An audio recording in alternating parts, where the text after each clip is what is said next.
Welcome. I'm Dane Borges, Director of the Center for Latin American Studies, and it's my pleasure to welcome you to our Latin American Briefing series. This is the fourth event in our 2008-2009 Latin American Briefing series, which seeks to bring academic specialists, policymakers, and influential political and community leaders to explore current affairs in Latin America. For more information on the series, including a calendar of our upcoming events and an archive of audio and video from past events, I encourage you to visit our website, clas.uchicago.edu. I'd also like to thank the sponsors of this event, including members of the Center for Latin American Studies Corporate Partners Program, the Motorola Foundation, New City Bank, and McDonald's Latin America. Their generous support makes our Latin American Briefing series possible. And now, let me introduce Ambassador Charles Shapiro. He's currently head of the Bureau of Western Hemisphere Affairs Task Force for the free trade agreements with Peru, Colombia, and Panama. Previously, Ambassador Shapiro was Principal Deputy Assistant Secretary in the Department of State's Bureau of Western Hemisphere Affairs from 2005 to 2007. And as you know, U.S. Ambassador to Venezuela from February 2002 until August 2004. Ambassador Shapiro has a long career in the State Department. He joined it in 1977, and in addition to serving in Washington and Venezuela, he served in Chile, Trinidad and Tobago, El Salvador, and Denmark.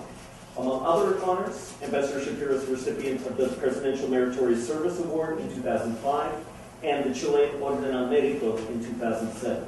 I welcome Charles Shapiro to speak on trade in the Americas. Thank you. Thank you so much. I appreciate it. Thank you for the introduction. And I want to thank all of you for turning out on a really cold night. And so I appreciate that and appreciate the interest in Latin America. Also want to thank you for lending Barack Obama to us in Washington. It's nice to have him there. And Latin Americans share that delight as well. They are, in general, delighted with the new administration, optimistic, and looking forward to working with President Obama and Secretary Clinton. A couple of things before we start. What I'm going to talk about are challenges for the Obama administration in the Western Hemisphere, particularly in Latin America, but also the Caribbean and Canada, since that's the area I cover as well. Latin Americans, as most of you probably know, don't like the war in Iraq. According to polling data, like it even less than American citizens do. They don't like U.S. unilateralism, and they view the war in Iraq as a manifestation of U.S. unilateralism. They don't like being a marginal player in the world, that is, being ignored when decisions are being made and people are consulting about what's going on in the Middle East or what's going on in Afghanistan and Pakistan. They don't like U.S. immigration policy, and they don't like U.S.-Cuba policy. So you've got all that out there, and you've got this new president coming in with this, sort of fabulous backstory that appeals to Latin Americans from Mexico to Argentina. And so there's great hope and optimism. Let me, just a couple of things. Let me just talk about what the goal is, I believe, of this administration, what the goal of the last administration, in fact, what the goal of the next administration is going to be in the sort of most general overall terms. And that is successful liberal democracies in Latin America and the Caribbean with growing economies. And by successful, I mean successful. Successful in delivering to their citizens the benefits of good government and good governance. And that's a sort of overarching goal for the United States in Latin America and the Caribbean. Here's what's gone well in the past decade. There's been sustained and strong economic growth. Now, varies from country to country and varies within regions of countries, but sustained and strong economic growth. And significantly, and this comes with economic growth, that is a reduction in poverty. Stop for a moment there. Poverty is the fundamental issue with which Latin Americans are grappling, and it's the fundamental issue that we need to grapple with in helping Latin America and the Caribbean. 500 million people in Latin America and the Caribbean, 190 million of whom live in poverty. Now, 10 years ago, that would have been over 200 million, so it's been going in the right direction. Energy cooperation has been strong and important. As you know, I'm sure Canada is our largest supplier of energy. Not only do we buy energy from Canada, we also export energy to Canada, depending on what part of our long border you're on. We import energy from Mexico, from Colombia, hopefully soon from Brazil as well. And that has been one of the things that has worked well in the Western Hemisphere. And I want to give two examples when I say things are working well. First, at the macro level, I want to talk about Chile for just a moment. It's a country that I know well. In 1990, when Patricio Aylwin assumed the presidency in Chile, the first democratically elected president after 17 years of military dictatorship, the poverty rate in Chile was around 47%. In 2006, the most recent year for which we have data, that has dropped to 13.5%, somewhere around there. And by May of this year, we'll get new data. The National Statistical Agency does surveys and comes out with the data every 2 years. So the 2008 data should come out in May of 2009. What that has meant first of all, how did Chile get there? They got there by opening their economy, by welcoming foreign investment, and by doing two things simultaneously. One is lowering all tariffs from imports from any country in the world and lowering them over time uniformly, while at the same time negotiating trade agreements. Chile claims to be the world's champion with the number of trade agreements. They've got agreements with 57 countries around the world, it's either bilateral or multilateral agreements, most recently with Australia. And what that sustained growth has meant is reduction in poverty. It's meant more tax revenue for the central government, which means more money that they can target at those parts of Chile and at those segments of the Chilean population that in particular need assistance. Interestingly to me is that Chile has set aside $4 billion, which it has invested, and the interest on those investments will go to pay for graduate students to study abroad to get their PhDs, and to study abroad in English-speaking countries, in Australia, and UK, Canada, US, New Zealand. Michelle Bachelet just signed an agreement actually with Arnold Schwarzenegger, the governor of California, to give Chilean doctoral students preferential access to the University of California system. And they have skewed the selection process. Skewed, I don't know if that's the right word, but they've set up the selection process to favor people who have not gone to the most prestigious universities in Chile, to favor people who have not gone to private colegios, but have gone to public schools. And those also are people who tend not to speak English as well, and therefore the scholarships to study abroad include time at what we would consider to be junior colleges or community colleges to learn English before going into the doctoral programs. That's terrific, that's important, it's significant, and is going to bring long-term benefits to Chile. Now let me give you an example at the micro level. That's in Guatemala. I was in Guatemala in October, late October, and I went to a cooperative called Cuatro Pinos in a town called Santiago Zacatepeque. It's outside of Guatemala City. Cuatro Pinos is a marketing cooperative. They don't grow crops themselves, but they buy crops from farmers, from their own members, and they sell those crops. And what they are doing, the cooperative has got 2,000 members. I mean, it's 2,000 families that belong. and they buy crops from another 5,000 families. And what they're buying are green beans and snow peas, primarily. And they have helped turn Guatemala into the world's largest exporter of green beans. Who knew it? The farmers who belong to the cooperative are indigenous Mayans. The average size of the farm that these people are cultivating their crops on is less than 1 manzana, which is 0.6 of an acre, if my math is correct. These are people who previously were growing corn, were not part of the formal economy of Guatemala, were essentially subsistence farmers. Now, with the cooperative providing what we would consider to be agricultural extension services to the members, people are getting 4 crops a year of green beans. And this is with the plastic on the ground and the drip irrigation. And they take it, there's 4 packing houses around the country. I visited one of them. They test for chemical residues and for pathogens.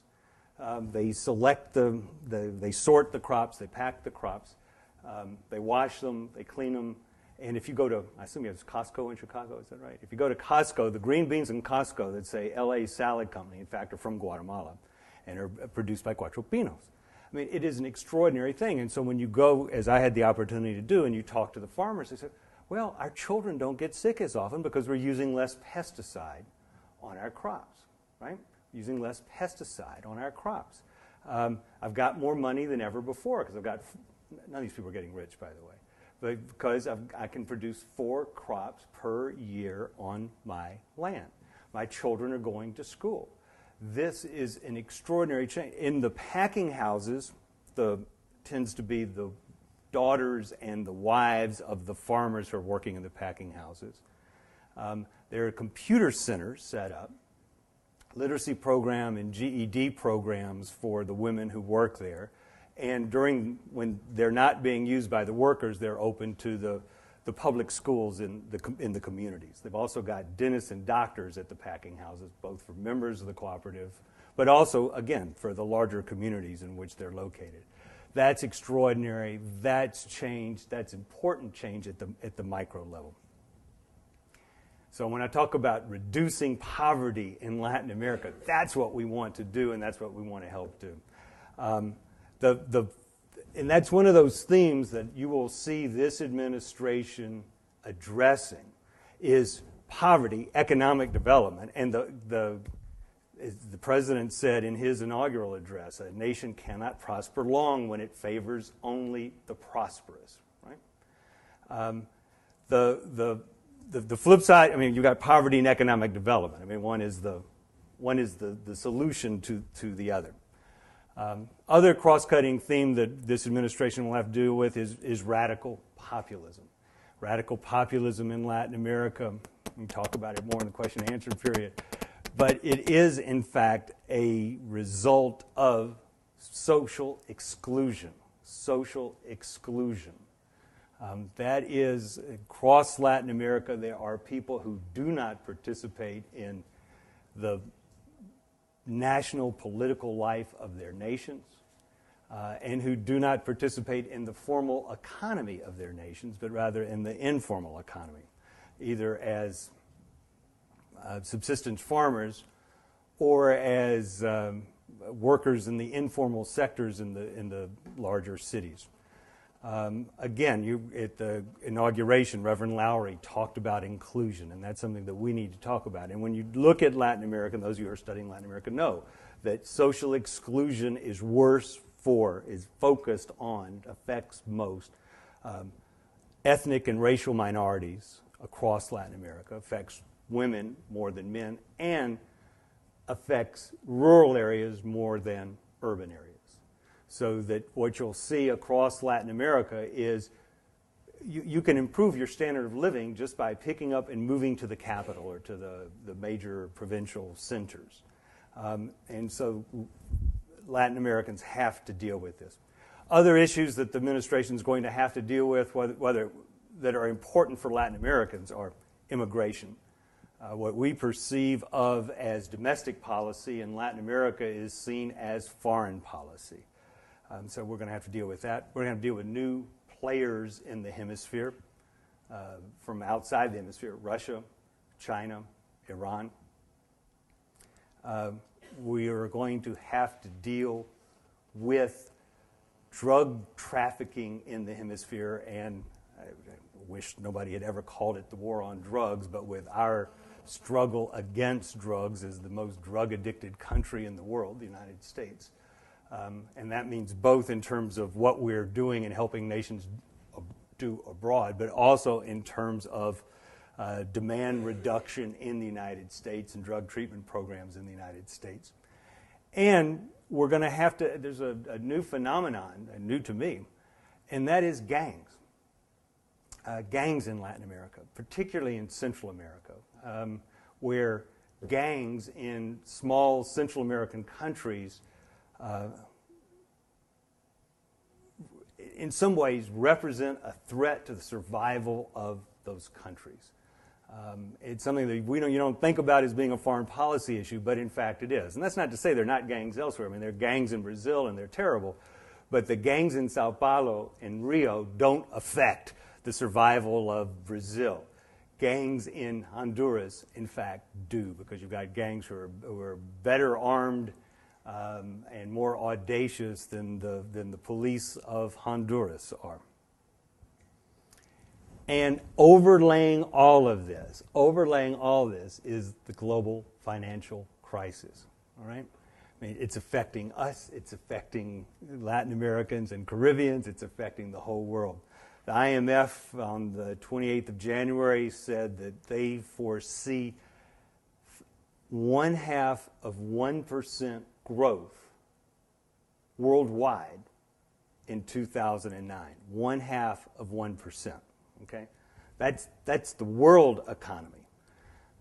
China's going to grow at 3%. The United States will shrink, I think, go down 1.3% this year.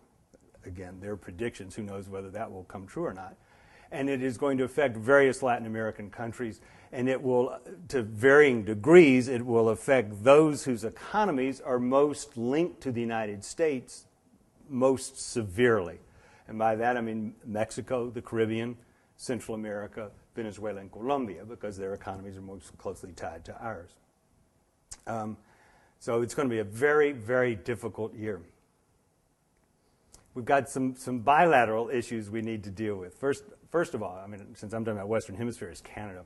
The President's going to go to Canada on February 19th. Canada is our biggest trading partner, our closest ally, and is in the poor situation of having the United States as its neighbor. And I can assure you, Mexicans know this as well, the United States is not always a good neighbor. And we have issues with both Mexico and Canada that we don't have with anybody else, having to do with border crossing and pollution and water rights and who's taking how much water out of what river. Is sewage in Tijuana being treated, or if it's not being treated properly, it affects the beaches in San Diego. I mean, we've got all kinds of issues with our two closest neighbors that we don't have with anyone else. And so the President's going to go to Canada on February 19th. The President-elect met with President Calderon. He was the first foreign leader the only foreign leader he met is during the transition. And we're working on finding a date for a trip to Mexico. Brazil. One of the things that, in fact, has gone particularly well is we have worked really hard at and improved our relations with Brazil. I'm going to tell you, I assume you all know this, but just in case you've missed it, Brazil's got 190 million people, is the world's 8th largest economy, is taking on some of the attributes that come with economic and political influence, is seeking a permanent seat in the United Nations Security Council, is leading the United Nations force in Haiti, and we need to work hard at cultivating our relationship with Brazil. We need to maintain and build upon the good relationship we have. With Mexico, we've got the Mérida initiative that we have worked with President Calderon, that is to provide assistance to Mexican police, law enforcement to deal with narcotics trafficking coming through Mexico. And that assistance, it also goes both ways. The Mexicans estimate that, I think the number is somewhere around 2,500 weapons a day go from the United States into Mexico. 2,500 weapons a day go from the United States into Mexico. We need to figure out how to stop that. We've also got, obviously, drugs coming in the United States from Mexico and drug trafficking rings that have a great deal of influence in Mexico. Colombia has come a long way. It's got a long way to go. It is a country that is, in fact, turned around in the last 10 years. We reached an agreement in the Clinton administration with the government of Colombia and have worked together, but there's still a long way to go in Colombia. And I don't know if you saw the governor, a Colombian governor who'd been held by the FARC guerrillas for 7 years. 7 years was released yesterday. We need to figure out how to end that, help the Colombians in that crisis that has been going on in Colombia for well over 40 years. We've got the carnivorous left, as some call it. You've got sort of two lefts in Latin America. You've got sort of a modern social democratic left in Brazil and Chile and Uruguay and Peru. And then you've got the carnivorous, radical populist left, and this administration has to figure out how to deal with that. Cuba is a big issue. And what our relationship ought to be, how we will change it, is going to be a big issue. Candidate Obama talked about easing the restrictions on family travel, that is for Cuban Americans to go to Cuba to visit family members, easing the restrictions on remittances from Cuban Americans to family members in Cuba, and making it easier for cultural, sports, educational exchanges between the United States and Cuba. So we'll expect to see something happen there.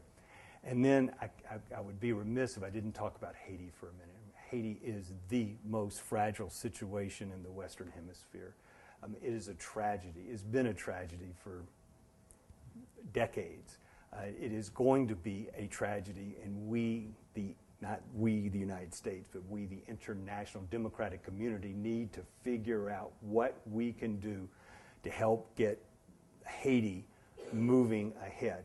And what concerns me is that, among other things, is that in a year where there's an economic crisis worldwide, the donor nations it is logical to assume that money going to Haiti from the international community, whether it's from the European Union or Japan or the United States, that some of that money is going to start to fall off as people are more concerned about their own economies and dealing with the unemployed people in their own countries.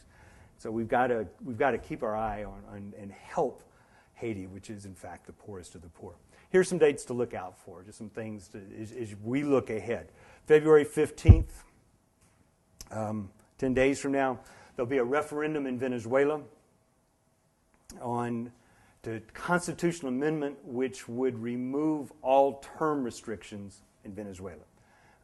It is, by President Chavez, his goal is to allow him to run for re-election in 2012. By the way, Monday was the 10th anniversary of his first inauguration. So he's been in power for 10 years, will be in power till 2012, and he wants to run again in 2012. Anyhow, so we need to watch that. March 15th, there are presidential elections in El Salvador. If the polls are to be believed, and I got to put a big footnote here, I'm very skeptical of polling done in Ohio, let alone polling done in third world countries. If the polls are to be believed, the candidate of the FMLN, the leftmost party in the Salvadoran political spectrum, is at this point ahead. So we need to figure out what we're going to do, how we're going to deal with the election and with whoever wins the election. April 17th to 19th, there will be a Summit of the Americas in Port of Spain, Trinidad, Tobago. The president has not announced yet that he is going to that, but I assume that he will, in fact, go. It is a meeting of all the presidents and democratically elected presidents and prime ministers of the Western Hemisphere, so it will be the first opportunity for most of his all of his colleagues in the Western Hemisphere to meet with him. So we've got to keep an eye on that. And sort of in the funny situation, since it's coming so soon, most of the planning for this summit, in fact, has been done by the administration that left office on the 20th of January. So the new administration's got to look at it, see how they want to shape it and where we're going to go. And then I don't have a date for this, but I got a question mark out here, and that is the death of Fidel Castro. I'm not going to tell you a date when he's going to die, but I can assure you that just like the rest of us, he is mortal. We need to figure out, the administration needs to plan ahead. What will we do? What will the reaction be? I have to get, if this happens in Cuba, a whole range of things that can happen there. How will we respond, and what is it we're going to do? On the list of issues for decision for this administration, one of them is, in fact, protectionism. I guess this talk was billed as trade because that's what I've been talking about, although the new administration hasn't quite sorted out exactly what it is, what the policy is going to be on trade. But in times of economic crisis, it is normal around the world, everywhere, including the United States, to turn to protectionism. There is this great propensity to protect the jobs you have, right? To hold on to what you've got. And so you see that in the stimulus package that was passed by the House of Representatives, where they've got this Buy America provision in there.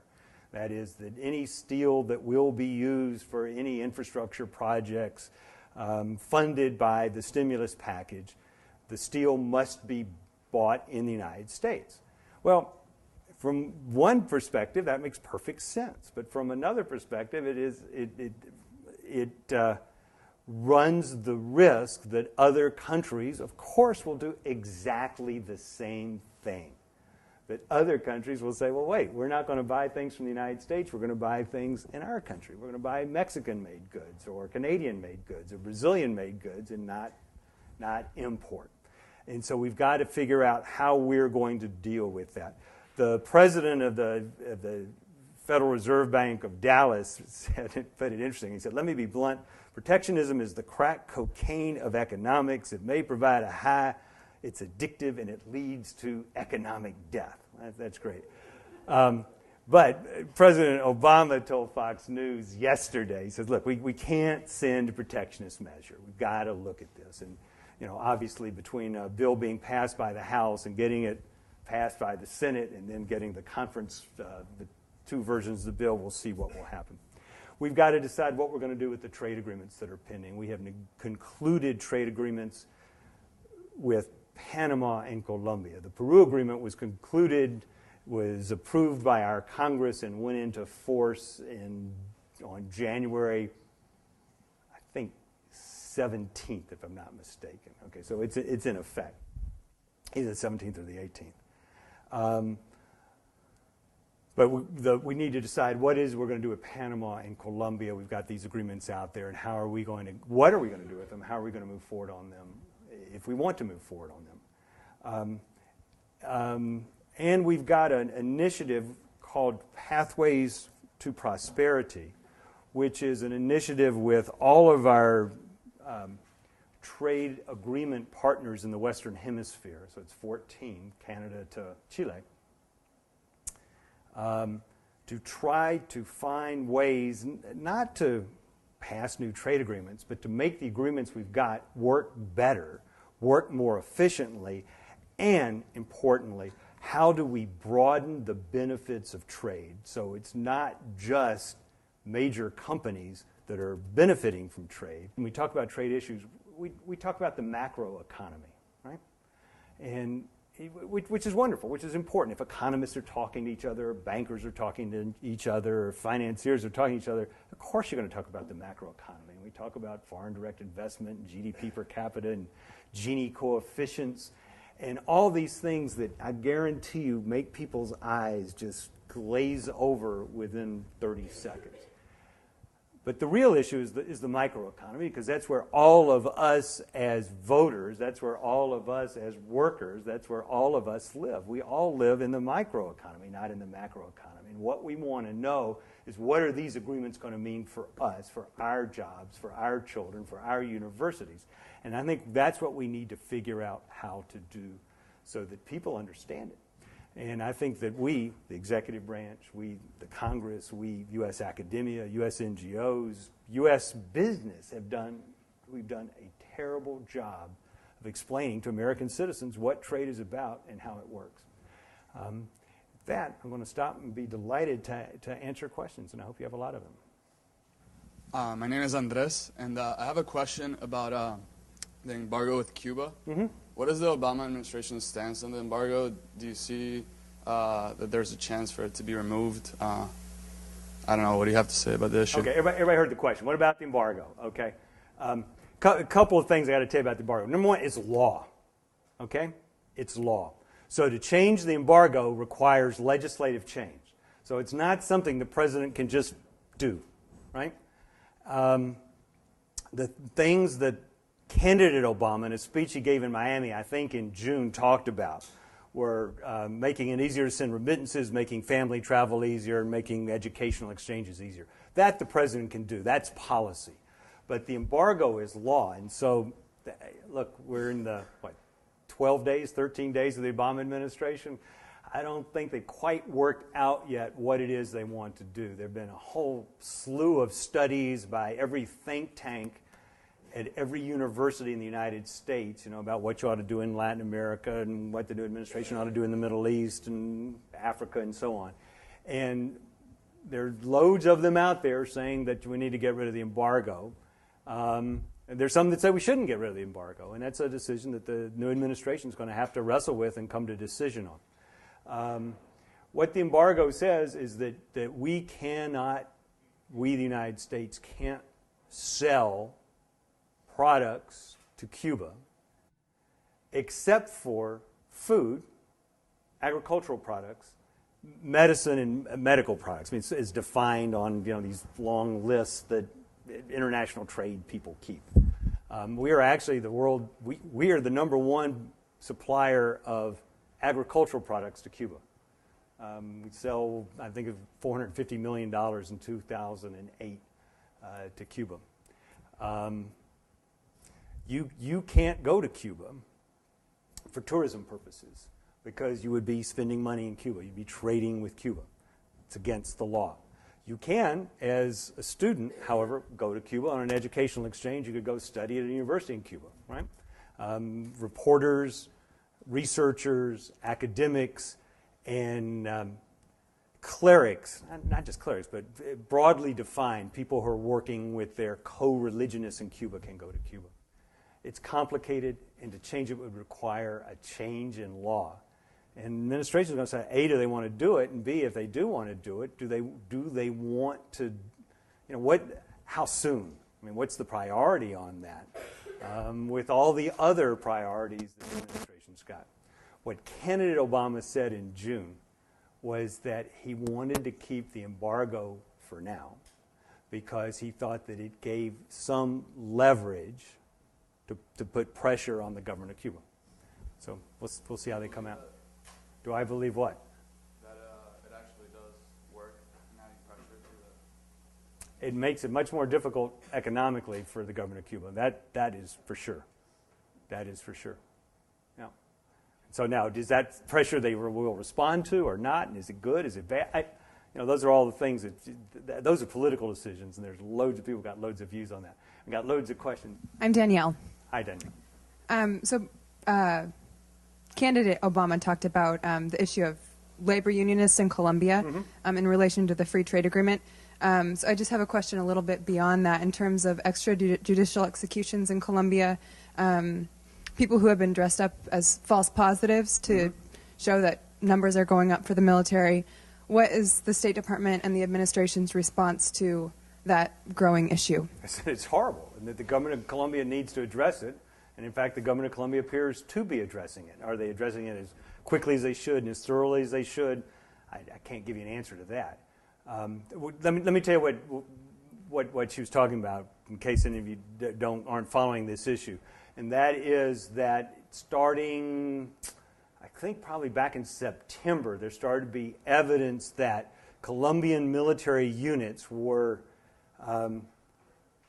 luring unemployed young men from cities, killing them, putting them in guerrilla uniforms, and then claiming that their unit was effective because it had killed more guerrillas in combat.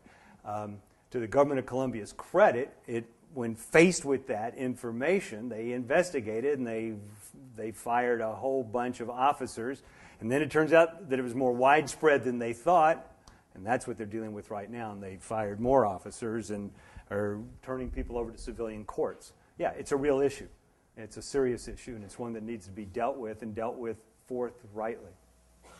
And just given that issue, is that coming into play in terms of like concerns about passing a free trade agreement this year, and also in terms of continuing high levels of military aid to the country? Or does that play a role in how it's evaluated? Again, we're 13, 14 days into the new administration. I can tell you that for the career bureaucrats, those of us who are, stay and work on these issues, it's a real issue, and it's one we have to deal with. In terms of making the decision whether or not to proceed with a trade agreement, that decision has not been made. Okay, it's logical, it makes sense to me, and I can tell you why. But at the policy levels of administration, they have to make that decision if they want to do it or they not. I'm a career person. My job is to give the advice and then follow the instructions. Right? I think it makes good sense to do it. It makes good sense for Colombia. It makes good sense for the United States. But one of the things that I've learned in the job I've had for the past 15 months is you can't pass a trade agreement in a year that you can divide by 2, right? You can't pass it through our Congress in an election year. It just is flat out impossible. And particularly in a year that you can divide by 4, in presidential election year. And what happened this year is, to my way of thinking, this year, 2008, pardon me, is the elections are polarizing, right? I mean, you vote for this candidate, you vote for that candidate. That's sort of definition of polarization. I mean, and what's happened is, I think, it forces both sides of an argument to take that argument to the extreme as opposed to find someplace in the middle. So I think we need to sit down carefully. The administration, sit down carefully, figure out, is this something we want to do, talk with U.S. unions, talk with U.S. human rights groups, talk with U.S. business, and figure out what do we do? How do we move ahead? Do we want to move ahead? I'll tell you this, though. Right now, Colombian products enter the United States duty-free, right? Let me say, Colombian products under the Andean Trade Preferences Act enter the United States duty-free, as do products from Peru, Bolivia, and Ecuador, okay? They enter the United States duty-free. U.S. products pay duties going into their country. Everybody knows what tariffs are, right? Right? Yes? Oh, okay. Pay tariffs going into their countries. Economists estimate that if this agreement were to go into effect, that U.S. exports to Colombia would increase by probably $1.2 billion a year. Okay? Colombian economy, by the way, is doing very well, as is the Peruvian economy and the Brazilian economy, Mexican. I mean, it's doing well. It's expanding, and it's buying things from abroad. Strikes me 2 things. Number one, we want to allow U.S. workers to sell their products, right? Particularly in a year when we're having economic crisis in the United States. We want U.S. workers to make it easier to sell our products abroad. At the same time, I'm convinced that these agreements actually improve human rights as opposed to hurting human rights. And they help labor rights, and they help meet international environmental standards. because they're part of the agreement, and they become part of the bilateral conversation between the two countries. I mean, formally. I think that's useful. But we've got to decide, do we want to do it? Is there support in the United States to move ahead with this or not? And what is it that we ought to do to help Colombia improve its human rights performance? Okay? Hi, my name is Leila. I'm sorry, tell me your name. Leila. Leila. Yes. My question regards both the protectionism you mentioned and the existing global financial crisis. What should countries whose economies are intrinsically linked to the United States or who depend on the United States do about this? Where should they seek to find new trade agreements, or what can they do to lessen the burden? That's a great question. I mean, what do you do if you're a country that's linked to the United States? If you take Mexico, for example. I mean, Mexico's economy is supposed to shrink by, the IMF, I think, said 0.3% this year. Okay, well, in a country that's got a lot of poor people, that has a direct and immediate impact. And so what do you do when you're a nation? Well, what you need to do, and what Latin American countries are doing, is most of them have also got their own stimulus packages, building infrastructure, building schools, doing things that will help create jobs in their countries. Over the longer term, what countries need to do is diversify their economies, diversify their trading partners, right? And work on infrastructure and work on, in particular, education. Mexico has been unable to take full advantage of NAFTA because of problems within Mexico of lack of infrastructure, particularly the further south you go, and problems of education in Mexico. And they need to focus on it. Problems more acute when you go to small Central American countries that only export a certain number of products, and becomes much more difficult. For countries like Jamaica, it's even more difficult. So this is going to be a tough year. It's going to be a really tough year, and it means that nations will go to the Inter-American Development Bank, International Monetary Fund, seeking loans to help them get through this year. The economists predict growth in 2010, but you got to get to 2010, right? You got to get there, and so it's going to be real dicey, I think. Very difficult. No, that's not a good answer. I mean, within the same context, what is your opinion on the ALBA, which is an alternative that Venezuela has been proposing for countries in ALBA is the Bolivarian trade agreement. The countries that belong to it, help me out here, are Dominica in the Caribbean, Venezuela, Cuba, Bolivia, Nicaragua, and Ecuador. I can't remember if they joined it. They were going to join, but they didn't. They're like observers. If it works, fine. I don't see any trade flowing as a result of ALBA. It's sort of an operant definition. I mean, look, one of the things that we need to focus on is countries are trading with each other.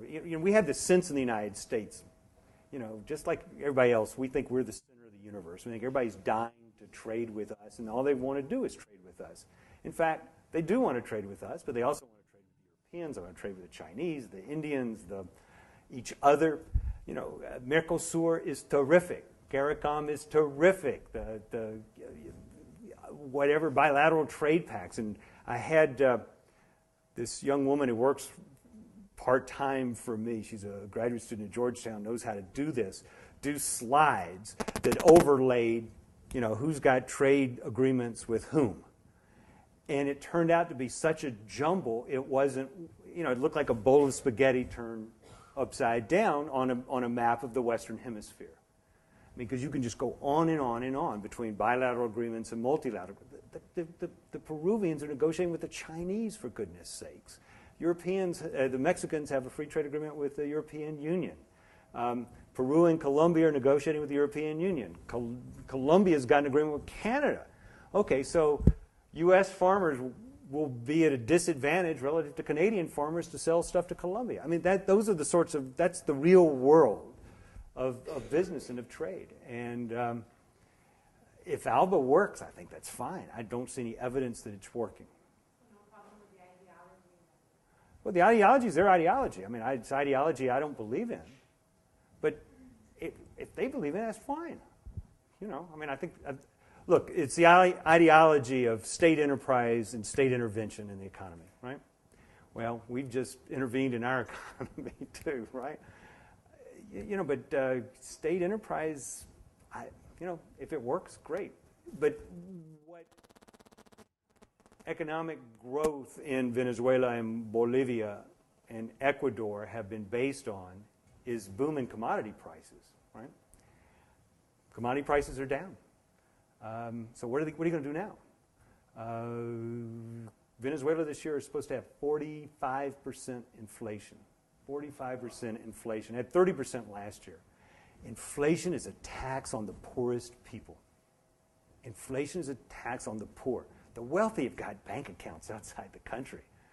You know, but for people who've got to go and buy things every day, not every week, but every day at the mercado, that's a tax that is a killer. 45% inflation in Venezuela this year. Wow. That's tough. That's tough.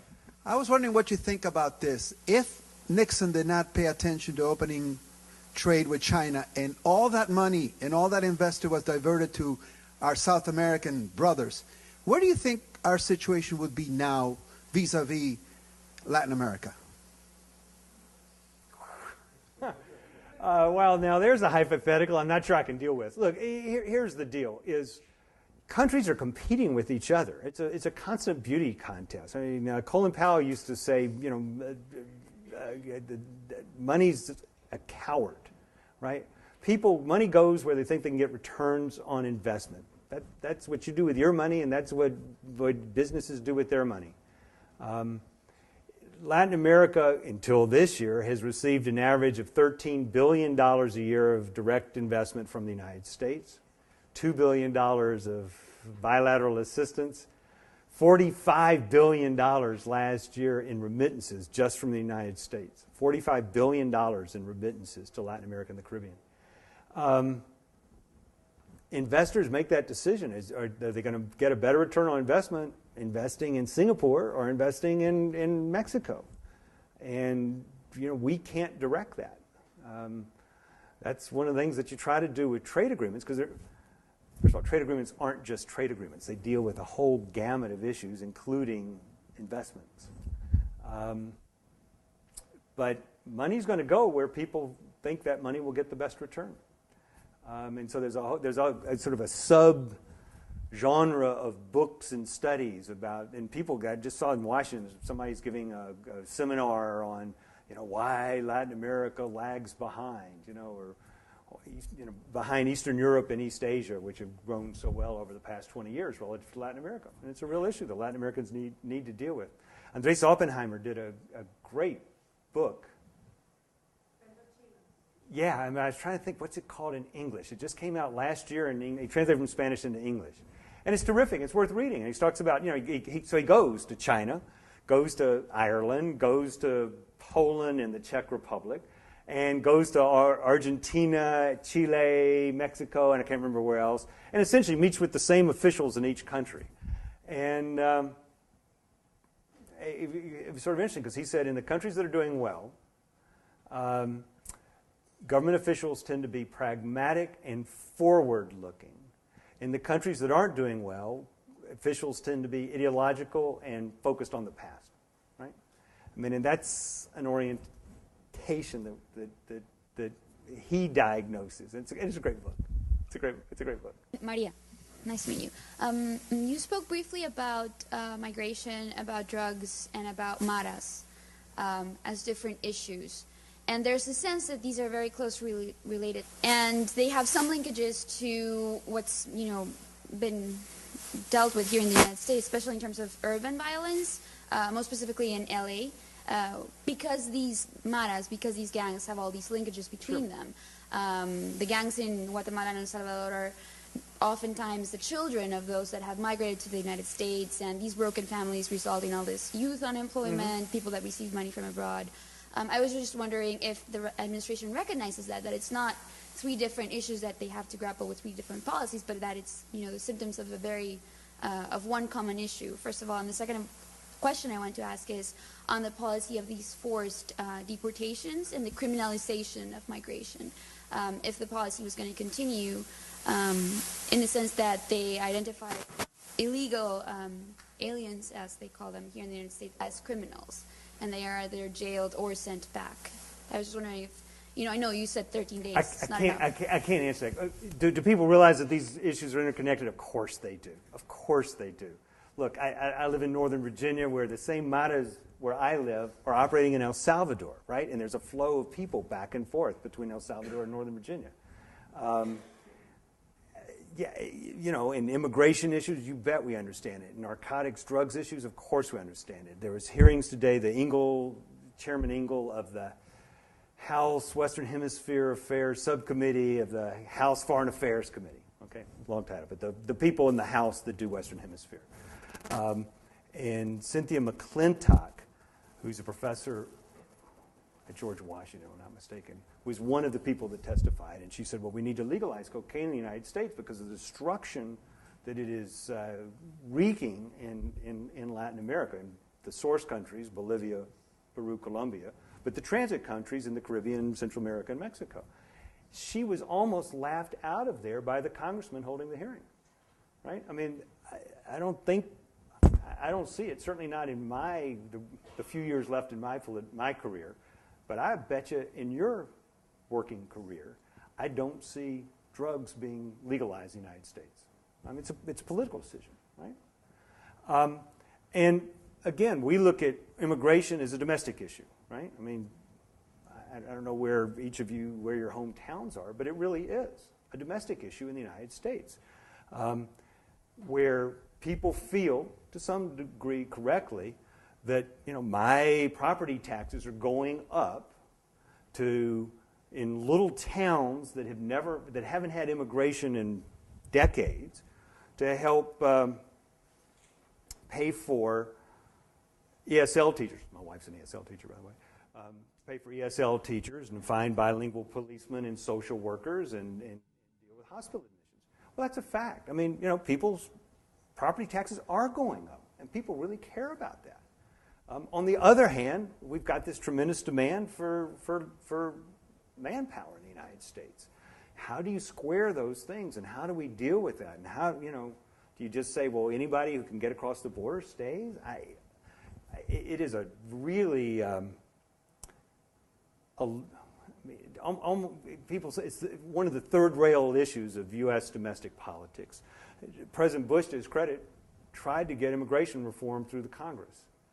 His own party would not support him, right? His own party would not support him. We'll see what happens.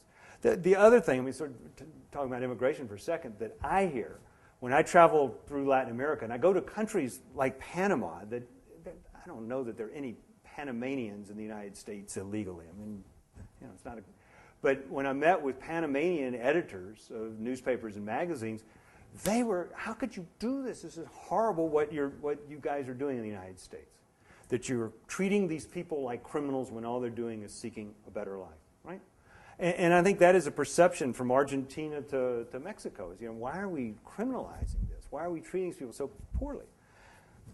But I'm not sure I can say this as eloquently as I'd like to, but one of the things that's happened over the past 20 years in U.S. law enforcement is this concern, and it's not an invalid concern, that the people that you're dealing with, whether it's somebody who stopped for a traffic ticket or it's an immigration officer, that those people might shoot you, right? So we put those little plastic handcuffs on people and treat them, put them on those buses with the mesh on the windows and the whole thing. And we treat them because the officers are afraid for themselves, right? I can't tell you that's right, that's not right. But what it projects is that we're treating people like criminals, right? Whose crime is coming to the United States to seek work, right? We're treating people like criminals, handcuffs, kept in secure facilities, whose crime is coming to the United States. my grandparents came to the United States when you didn't need a visa, right? I'm glad they did. But it's a really difficult issue that our political system is going to have to grapple with, and not over the short term, but it's going to be something that's not going to go away. Not going to go away. One thing you didn't discuss, or I didn't hear you discuss very prominently at the beginning, was the issue of global warming and of sustainability more generally. What kind of engagement is the State Department, might the State Department have with the region in the run-up to Copenhagen later in the year? What kind of, how are they going to grapple with the issue of deforestation? And is there any talk about energy in the region, alternative energies? And then secondly, just more broadly, do issues of sustainability play a part in discussions of economic development in the State Department? Is it something that people think about? The answer is yes. That's one thing that clearly has changed dramatically between this administration and last administration is, what are we going to do at Copenhagen? How seriously are we going to treat it? To what degree are we going to consult with countries, including those countries in Latin America? I'm not sure all that's defined yet, but I think you could take as a given that the answer is yes, yes, and yes. What we've been doing already is working with, sort of interestingly, us and the Brazilians have been working together. We first chose 5 countries in Central America and the Caribbean, which import 100% of their energy, right? 100% of their energy. The Caribbean island nations are the most energy-dependent countries in the world. The islands are too small. The rivers aren't long enough to dam. And except for Trinidad, there are no hydrocarbons. I guess there's sun and wind, but they're certainly not taking advantage of them. And so what we have been doing is working with the Brazilians on ethanol to help people develop their own domestic ethanol capacity using sugarcane. For the most part. And it's worked so well that then we've expanded it and chosen additional countries that we're working together with. We actually produce more ethanol than Brazil does, but Brazil, it's a larger percentage of its total energy consumption comes from ethanol. And they're very good at it, and they've done a terrific job. And so we're trying to work with them to transfer some of that know-how to Latin American, Caribbean countries. And I expect to see more of that. And yeah, you bet we talk about deforestation and we talk about those issues with our Latin American colleagues. But one of the things that I think also has to change, and this is not a Republican or Democratic issue, but sort of an issue of